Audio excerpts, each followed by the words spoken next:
Hello, my name is Marcus. I'm the compiler of a collection of therapy quotes entitled 1001 Windmills of the Mind. A collection of quotes which has the basic belief that one can unpick the threads of a traumatic script learned in childhood, use those threads to weave a new, healthier script in line with being an adult in the present, and not let the childhood trauma continuously bog down the person, replaying the past in the present, using the present to create new editions of the past, all with the fantasy to undo the past, to get a better outcome for the past, as if it didn't happen, to change the past. So what happened in the past that's led to this theory called the psychoanalytic or psychodynamic theory? The theory is that before the age of 3, the child doesn't really have explicit conscious memories of his experiences. But he has experiences, but he remembers them in the implicit, pre-verbal, visual, primary process mind. It's a different world in this first 3 years, right? There's content, it's like a dream world or like a fairy tale world that sort of attempts to acknowledge the painful memories before the age of 3. Right? So myths and fairy tales are treated like dreams. They're soul stories. They're metaphors for internal dynamics. Myths and fairy tales are true on the inside, not on the outside. Myths and fairy tales describe a traumatized psyche, because a child, if they are traumatized, the main psychological pattern that the child develops is splitting, thinking that the mother is wonderful, but that's made up. When the child is really bonded to a misattuned, malattuned mother, and he's really bonded to her, but he denies it. So he creates two mothers, the truth which he denies, but he has to relate to a good mother, so he makes one up. That's called splitting.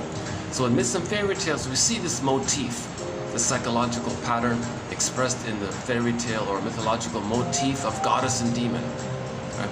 The child is bonded to the frightening mother, and he perceives his disappointing mother in an exaggerated way. Right? The baby's enraged at the misattunement. Because of the fusion, the child projects what he can't accept onto his mother and says that the mother's enraging. So again, projection is a defense mechanism to deal with psychological, emotional pain. The baby feels immense emotional pain if the mother's misattuned. The baby feels shamed, right? So that's the emotion of shame is depicted in myths and fairy tales as the inferno, the hell scene, the biting, burning feeling. Right? The child can't feel all that.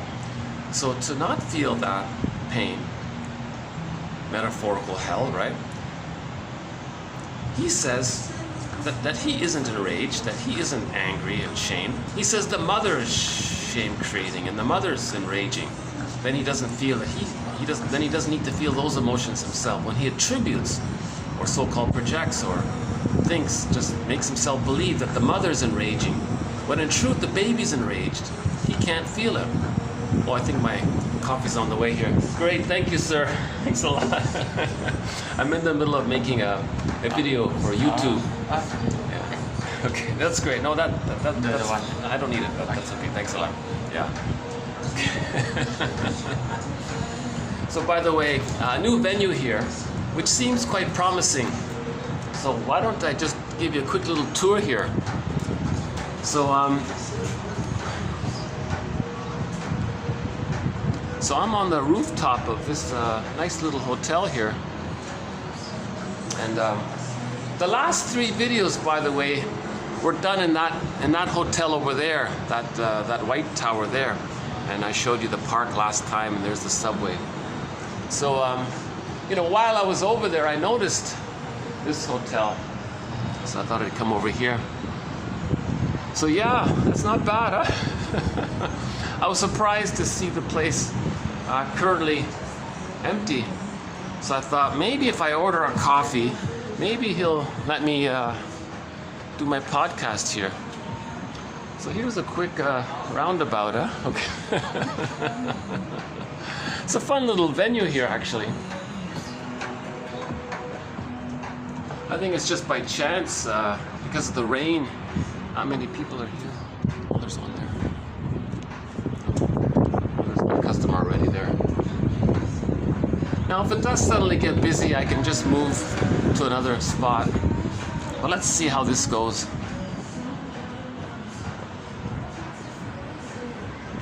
Yeah, some nice decorations. Okay. That's me there. There's my coffee. Oh, sugar. No, thank you. Get rid of that. I'll keep the coffee, but not the sugar. So, cheers. Okay. Put it over here. Drink it later. Yeah, no sugar. I don't know if it's exactly true, but it might be. One theory about sugar is that it's a concentrate. When something's concentrated, when the body takes in the concentrated item, for example, processed refined sugar, the body's asking the question, hey, where's all of the moisture to this food? It got taken out. So the body's trying to give it moisture to treat the food as if it were normal food or something.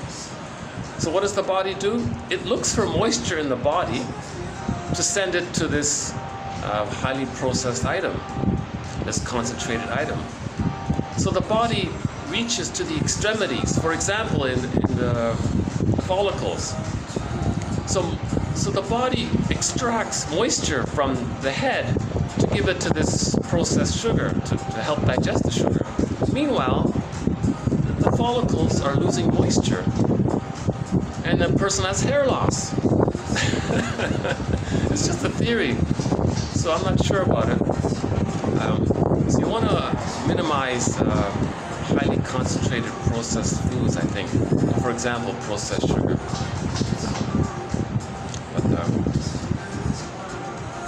Anyways, that not a thread in this topic,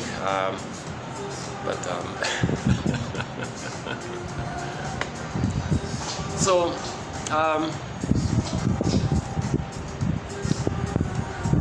nice little painting there. Yeah, got the cranes over there.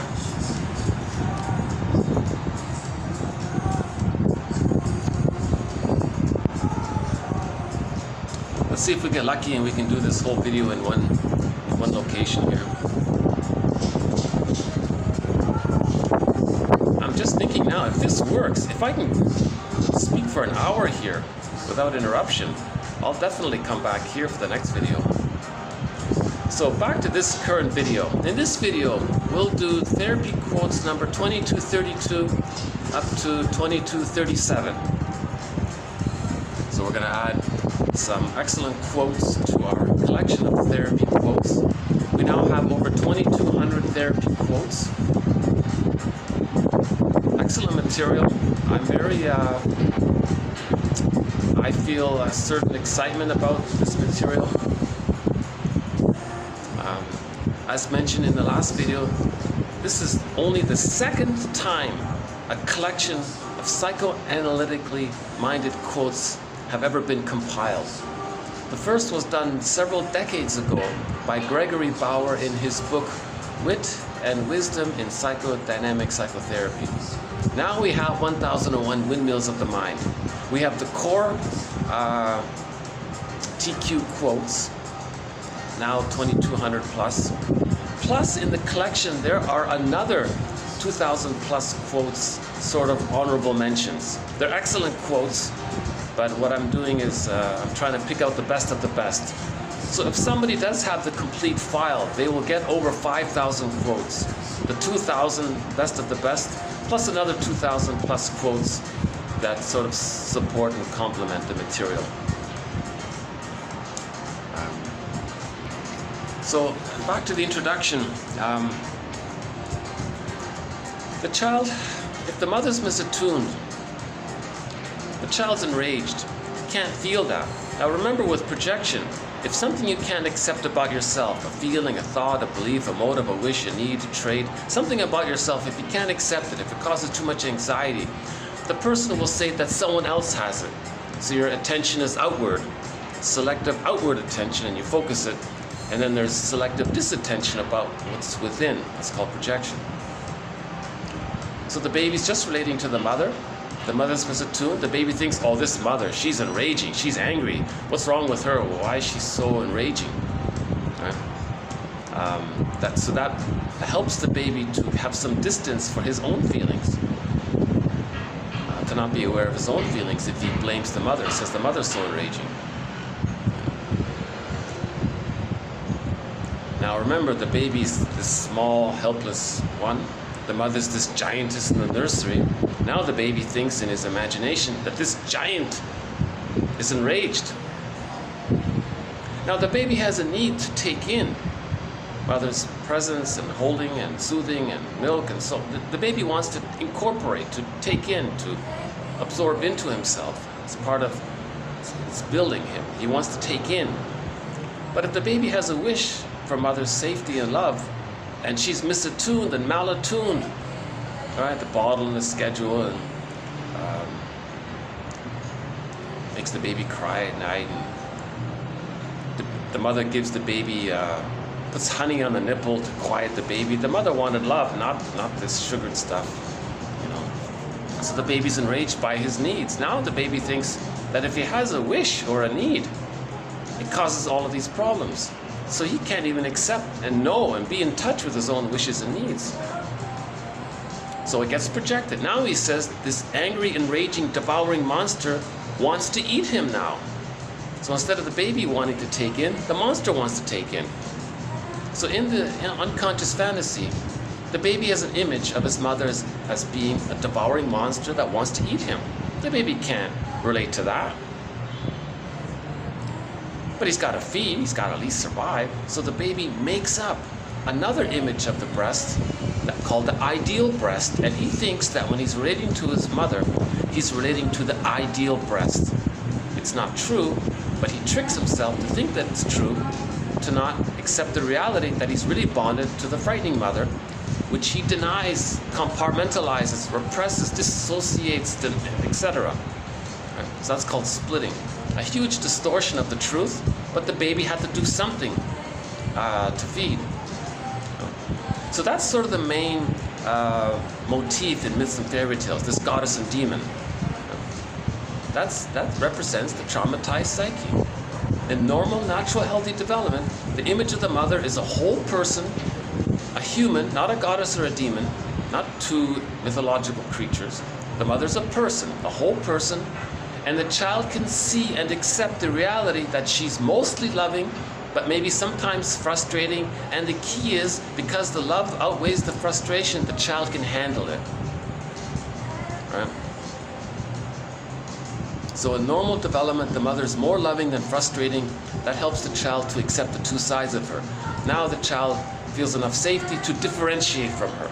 Now he knows himself, he's his own person, it's psychological birth, as discussed recently.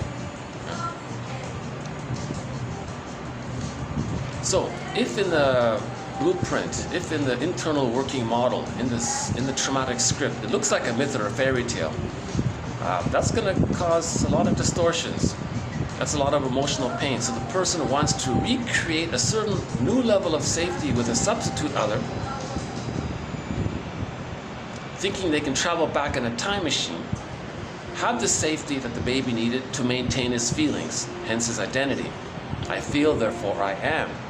If he loses his feelings, he loses his sense of identity. That's the trauma. He wants to get his identity, so he wants to get the safety, which gives him back his golden ball, hence his identity. Right?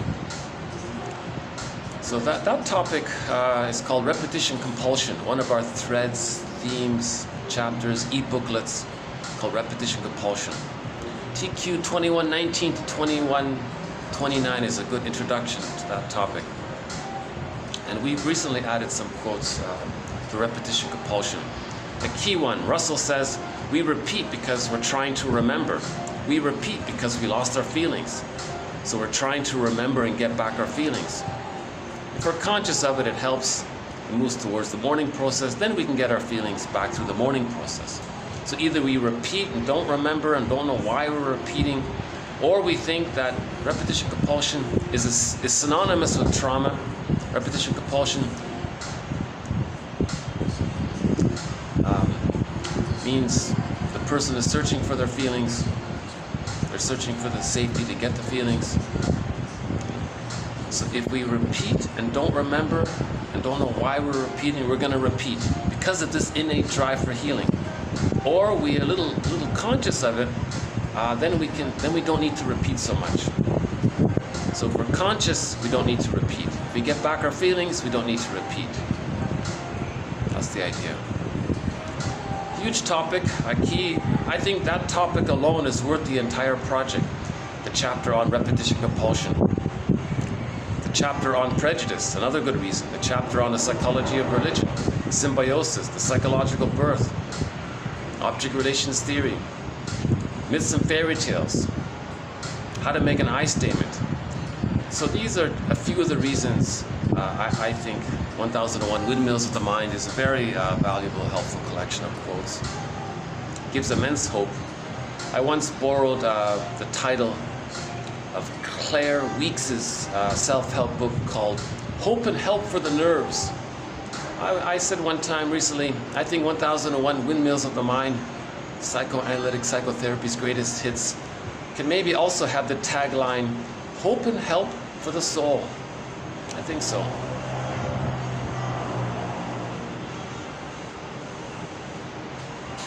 If we understand, we don't repeat. If we don't repeat, we're more functional.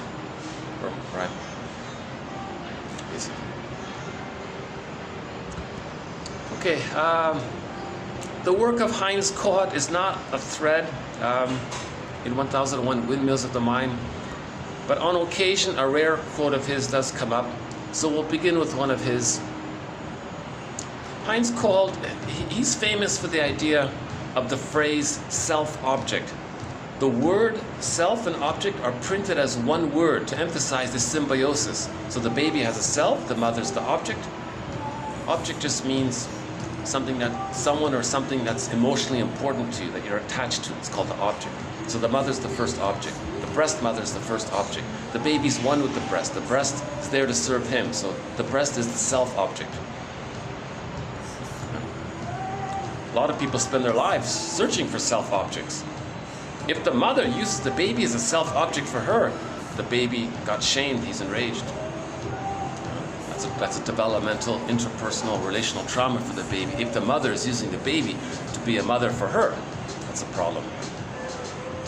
So back to Kohut here. He talks about Thomas Mann, the famous writer. Okay, TQ 2232. Thomas Mann understood and used artistically the tenet of psychoanalysis that explains, quote, many of the occurrences in our daily lives as instances of an outgrowth of our unconscious will. Many of the occurrences or happenings in our daily lives, they are instances of an outgrowth of our own unconscious will. That's pretty good by Thomas Mann. The jargon is usually unconscious motivation. Unconscious motivation. The puppet master, right? It's the second self, the alter ego. All of our forgotten memories combined together. It's like a second self. It has a motivation. He calls it unconscious will. What does the unconscious will want? We have conscious will.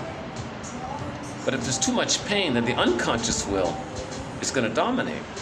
Now, what does the unconscious want? It wants healing. It wants to recreate the scene of the crime with the mother with someone else to get a better outcome. In their fantasy, travel back in a time machine and change the past. It can't be done, so it's like Sisyphus. In the unconscious, it's timeless.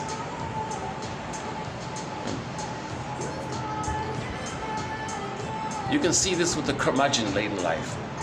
Right? The curmudgeon is very bitter, stingy, miserly. He's still in battle with the mother. Right? So that's the theory, that there is such a thing as unconscious motivation or unconscious will. A good thing to read is James F. Masterson's book, The Search for the Real Self, or his other book that's very similar to it called The Real Self. The final chapter of those two books, Masterson discusses Thomas Mann. And it's an interesting discussion. So if you want to hear what a shrink says about Thomas Mann, check out James F. Masterson's book, The Search for the Real Self, or simply The Real Self, the other one there. The Search for the Real Self, he wrote it more for the general public, but they're both very similar. So that's a good little quote, how in literature most writers have a sense of unconscious motivation. A lot of people say that literature writers are the first shrinks, or one of the earlier shrinks, kind of thing. Now we have jargon to make it more explicit. I don't know much about Thomas Mann. I think Masterson said he was a mama's boy. He always clung to some maternal figure. He never really separated. He never really differentiated. I think Masterson said that Thomas Mann maybe tried to use his writing to differentiate, but he couldn't quite succeed, but he tried. And he made a lot of insightful observations. So apparently a lot of shrinks, or people studying to be a shrink, they read Thomas Mann. I haven't read it, but... Okay, next one here. So this unconscious will, just mentioned. One way to phrase it is that the unconscious will has a psychoanalytic formulation, or a psychodynamic formulation. Formulating. So the therapist wants to formulate what might the unconscious will be wanting. How do we formulate that? How do we put that into a form? How do we describe it? So this next quote here is an attempt to provide a brief sketch outline of how to describe what the unconscious wants. TQ 2232. Pardon me, 2233. Okay, so here's 2233. Okay, so when we're formulating what the unconscious wants, okay, we have to keep in mind that we are hypothesizing through inference, through guessing. It's a hypothesis. We're going to change it. Okay, so a person might be asking, well, why does the client respond to me in this way? Why does the client respond to me in this way? Why is that their way of dealing with stress? Why is she having difficulty working and enjoying herself? Why does she think this way about herself? Without psychodynamic formulations, we can only see the surface. We only see the surface. We don't see the tectonic plates underneath.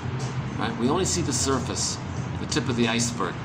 We cannot understand the behind-the-scenes forces, the unconscious will, the unconscious fantasies, the unconscious motivation, the alter ego, right? The second self, the secret self. Right?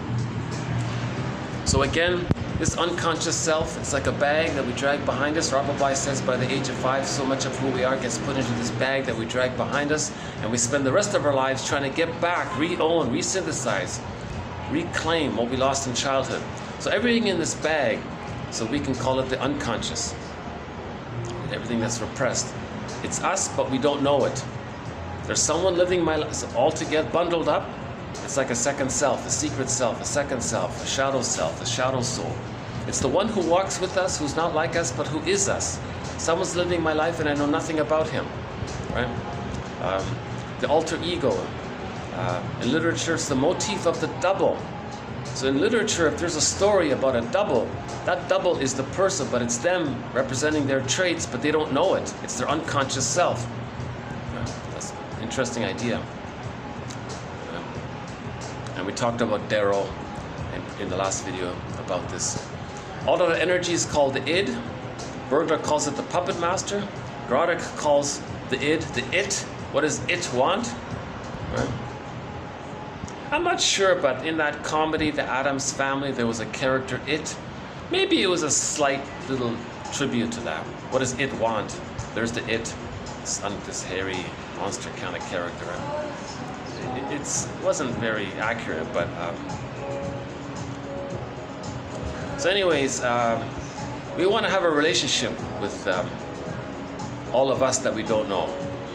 Our golden ball is in there. Our feeling self is in there. We want to reclaim our feelings. We want to be able to name our feelings. The ability to name our feelings, that's in the bag. The ability to make links, that's in the bag. Our consciousness, much of our consciousness is in the unconscious. Now the unconscious mind has an unconscious will. We don't want that. We want most of our consciousness to be conscious. We want to make the unconscious conscious. So we want to have a positive relationship. One metaphor is that the unconscious bag is like an ocean. When we bring up some psychic material from the bag, that's like the metaphor is bringing up a fish from the ocean.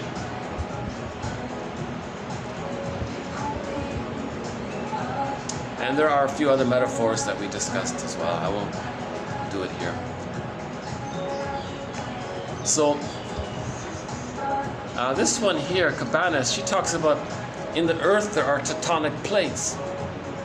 We don't see it, but it's influencing what's happening on the surface. So just like in psychology, we have unconscious tectonic plates, all of these forces.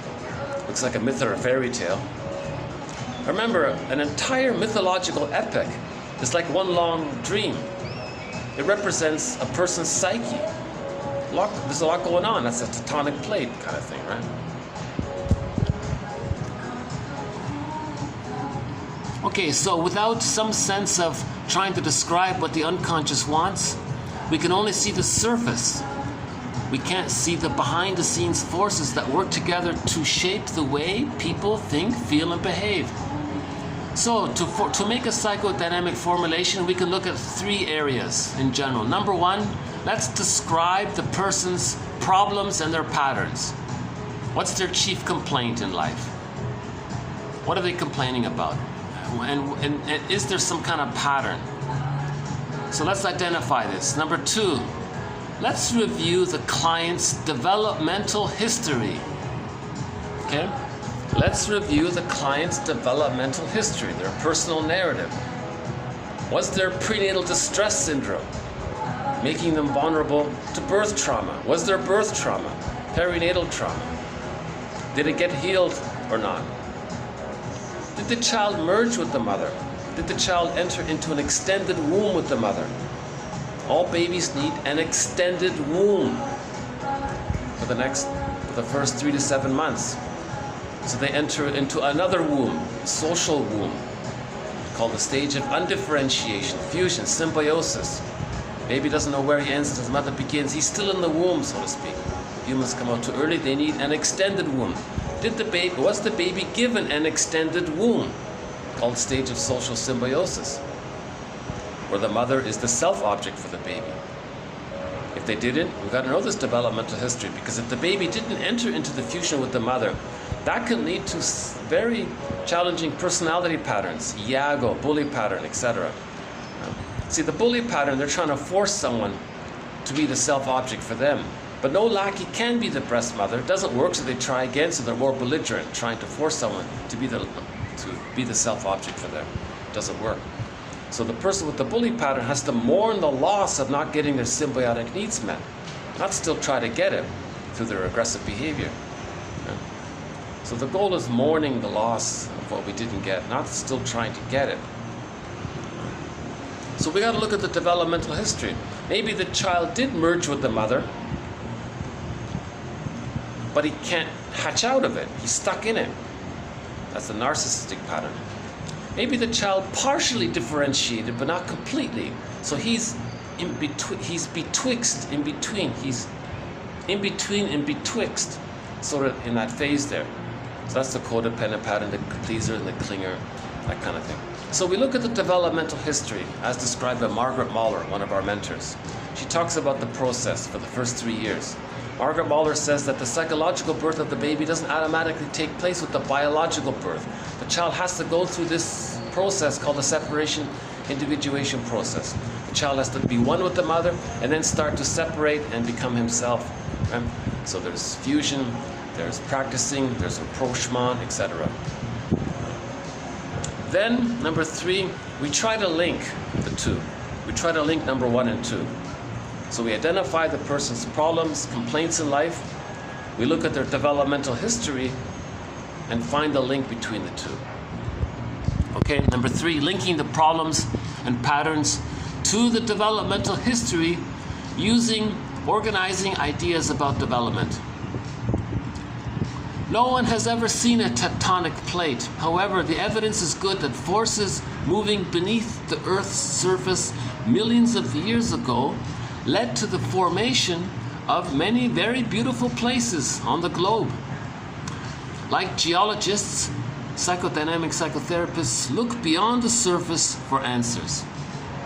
Their hypotheses are their psychodynamic formulations, working hypotheses. And these formulations are essential to every aspect of the way they treat their clients. Masterson makes a very good point about this. If you want more about this point, you got to read James F. Masterson. Read his dozen or so books on this point. Masterson treats people based on where the fixation takes place. It's very interesting.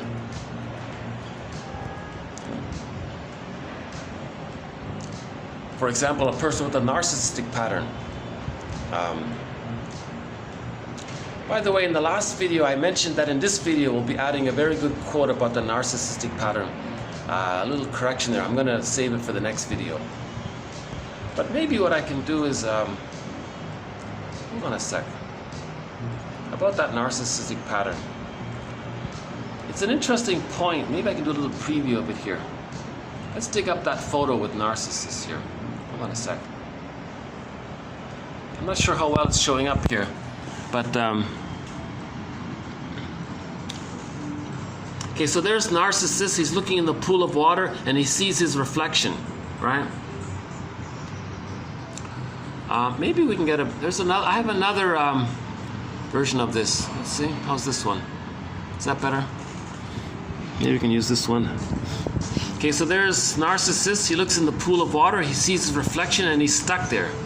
Now this reflection of himself, we can call this the ego ideal. Okay? So narcissist means, the theory about narcissists, one part of it is that the baby in the womb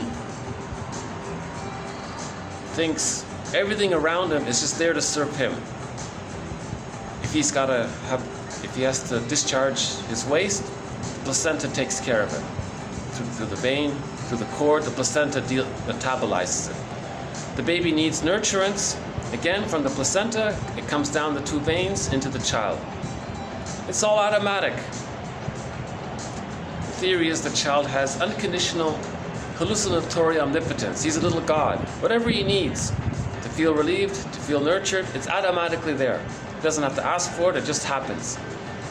So the child's a little god. Now, when he's born and he enters into the extended womb, the maternal holding environment, the mother's holding the baby. Again, the baby thinks that the mother's just there to serve him. If the baby's angry, the mother can handle it. Like the placenta did, the prototype was the placenta. So the placenta was the prototype. The placenta dealt with the pain's waste, right? And the placenta nurtured the child. In the extended womb, if the baby's enraged, it's anger, the mother can metabolize it, soothe it. The baby needs nurturance, the mother gives it. The baby thinks it's just happening for him. He's a little god. So the baby has infantile megalomania. Now in normal development, when the child is loved, this all gets dissipated. He doesn't think he's a little god. He doesn't have the narcissistic pattern where he thinks he's so entitled and it's all about him. He's so on, right? Others are just there to serve him. Others he can be angry at, like the placenta, just metabolizing his anger. And then others take care of him, the narcissistic pattern. So if the child is loved, this stuff gets, dissolve. It doesn't happen. He's a separate person. The mother's a separate person. He has the template of I'm okay, you're okay. But if it doesn't get dissolved, the baby doesn't get the love. He's stuck in that state of infantile megalomania. So he thinks of himself as the person who is so important. It's all about him, and he's like a little god. It's all about him. He's so important. Now he has an image of himself of that. That image of himself of that is the ego ideal. Now that ego ideal is represented in the reflection of himself in the pool of water. Right? Sorry if it's not showing up here, but I think you're familiar with the painting. This is Michelangelo, right? There's a picture of Narcissus here. He looks in the water, he sees his reflection here. He sees the concept of himself being as if he was a baby where everything is there to serve him. And he's fixed there, right? How's the other one? Right, again, there's Narcissus. He thinks it's all about him, everything's there to serve him. So he has an image of himself of that, which is here. And he's always looking for this, he's stuck there, he cannot let this dissipate. This only dissipates when he's loved, then he's a separate person. Then he can love Miss Echo on the side here. He can't relate to other people. Right? Now Echo also represents his wounded feelings, and he's ignoring that because he's stuck in the state where he thinks it's all about him. So there's the solipsism here, right? So in the next video, we'll expand on this idea of the ego ideal. So this was just sort of a mini preview to it.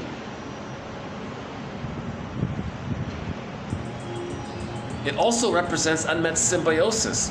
Another aspect of this image is that he didn't get his symbiotic needs met. So he's still at one with the self-object, which is him. So the breast is him, and he's one with the breast is him, so he's one with himself.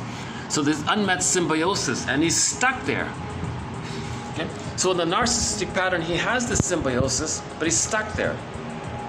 In the bully pattern, he doesn't have the symbiosis, he's trying to get it. That's why he's more belligerent and aggressive. He's trying to get to the stage of narcissism. So the bully pattern is a more archaic, demanding effort to get to the narcissistic period. Now both the bully pattern, the Iago pattern, the narcissistic pattern, the BPD pattern, and other ones, they're meant to mourn the loss of not getting their needs, not still try to get it. That's the issue here, right? Okay, let's go back to the quotes here.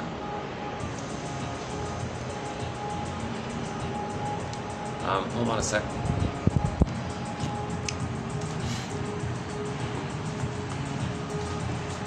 Maybe I can just take a little stretch here for a sec. Hold on a sec.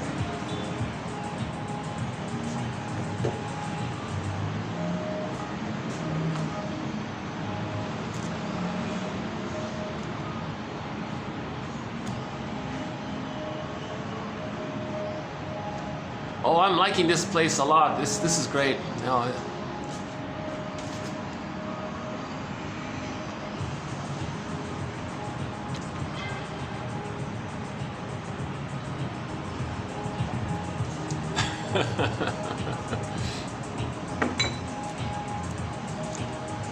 I have a confession. I just drank that coffee.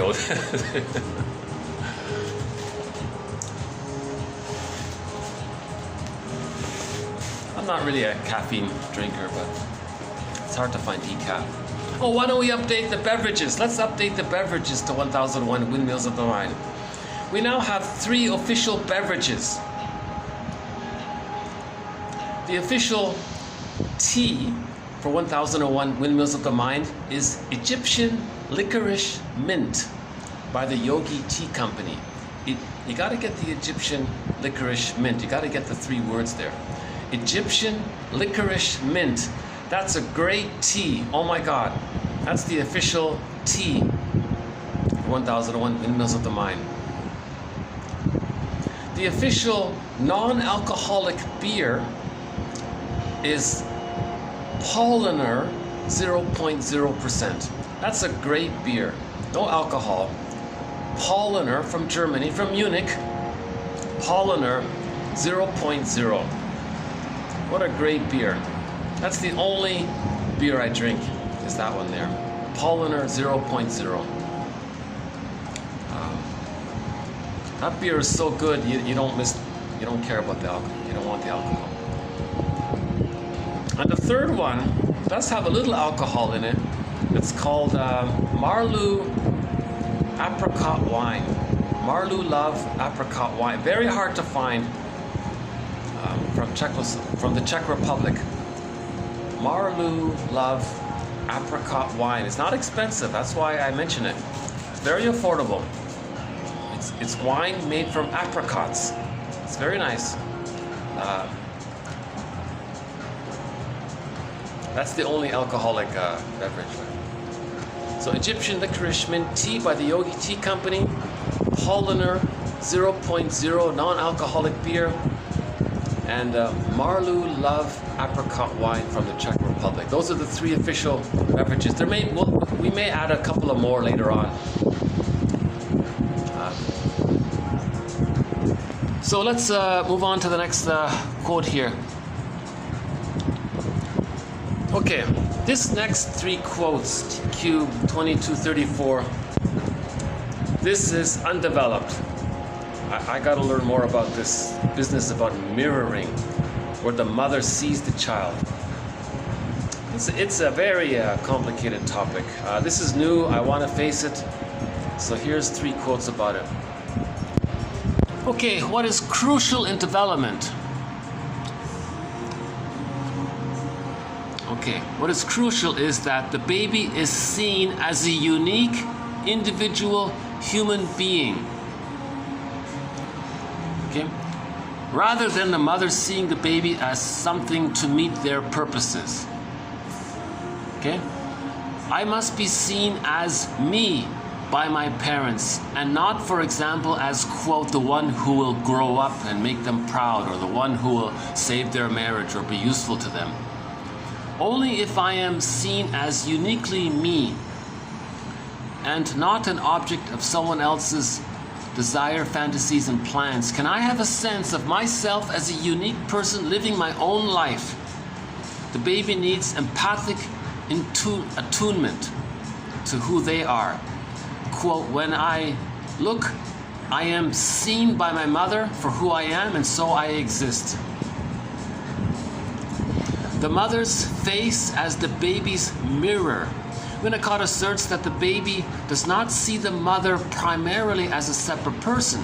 In other words, her face indicative of how she is feeling. Rather, he sees the mother's face as a kind of mirror reflecting his moods and expression. If the mother's face is the baby's, quote, mirror, the baby is the parents' emotional trigger and a catalyst to re-emergence of unresolved infantile issues from their past, reactivating primitive forces and unconscious representations of themselves in the mind of the original carer. Okay, this is going to need some work here. This is a little muddled. It all begins with Mary Ayers. She has a book called Mother-Infant Attachment, The Eyes of Shame. She makes a big deal that when the mother's holding the baby, if the mother doesn't see the baby as a separate person, the baby feels the eyes of shame. That's her theory. A whole book on it. Won some award even. Okay. So when the baby's nursing, at some point he's going to look into his mother's eyes, and this quote says that the baby doesn't really recognize the mother as a separate person with their feelings. They can't do that yet. They want to see if the mother accepts them as a person. They need to see that. Then they get, oh, I'm unique, I'm different, I have an identity, oh, okay, I can be me. The baby gets the feeling that it's okay for them to be me through the mother's expression and the way she looks at the child. But sometimes the mother's triggered, like this third one here. The mother sees the baby. The mother's reminded of when she was a baby, that she looked at her mother's face, and she's re-experiencing what she felt as a baby. Now the mother's angry at her mother, projecting the angry mother onto the baby. Now the baby thinks, oh my God, what's going on here? The mother's not seeing me. The mother's seeing me as me rejecting her. Wow. So the baby is really going to be have a convoluted feelings there. So it sounds simple in a way, right? Baby looks into mother's eyes. Does the baby see that the mother is looking at them with acceptance, with delight, with pleasure? Most importantly, seeing the baby as unique, as a little different. The baby doesn't see that the mother's looking at the baby with an expectation that the baby's supposed to save her, take care of her, mirror her, be there for her, be their hero, those kinds of things. Marion Woodman gave the example of a mother who had a baby, and the mother was, and she confessed that she specifically looked at the baby as her savior.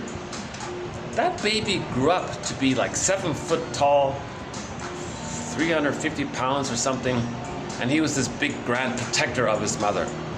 And her theory, Woodman's theory, was that the baby sort of morphed to meet the mother's needs, that he somehow tried to accommodate what the mother wanted. Now the mother felt that the son was this big grand protector of her. And this took place because the mother had that expectation on the baby, and the baby tries to meet the mother's needs. The baby will do everything possible to meet the mother's demands and needs, to have the attachment, because if they have the attachment, then maybe they'll get the love they need. So first they feel like they got to give themselves up to meet the mother. So there's a title of a self-help book. The book is not bad, but the title is very good.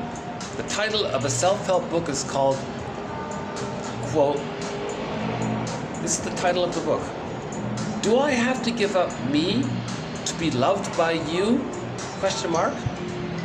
That's what every baby's asking when the mother's looking at the baby with an expectation that the baby meet their needs. The baby has to give himself up, sacrifice his golden ball, sacrifice his feeling self, sacrifice his true potentialities, sacrifice the capacities of the real self, sacrifice his ability to mourn, sacrifice his ability to know what he likes and his hobbies and have mutual relationships and have a wide range of affect, have delight, have joy, sacrifice all that to please the mother.